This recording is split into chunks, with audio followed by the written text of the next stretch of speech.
Friday the 24th of April this year, I was on duty at Cocket Police Station actually, when I received a call from the BCU in Pontypridd that tragically a missing person had been found, but tragically she'd been found dismembered within an address in Pontypridd, and that then triggered a major crime investigation. Christopher May was a 50-year-old male, was arrested at the scene at his address where parts of Tracey were recovered. He's a trained butcher. He had the skills to dismember Tracey. There was some indication from Mr. May that parts of Tracey were within his property and also within an expansive area of the Pontypridd Rugby Club. The challenge for our search teams were what we're going to have to deal with on the recovery of body parts. This is an investigation that South Wales Police have never had to deal with, certainly in my 20 years of policing.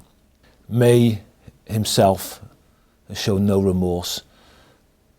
Even at the time of the discovery of Tracey, he tried to trick the officers into believing that she wasn't in the flat in the first instance. I have no doubt that if they wouldn't have done what they did, certainly within the bathroom of the flat, that we would not have recovered Tracey's body. We cannot have conducted this investigation without the help and support of two communities.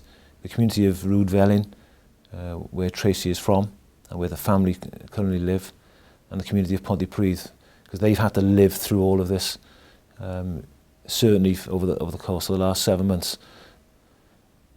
But I want to really thank the family. They've showed immense strength to get through this investigation to this point.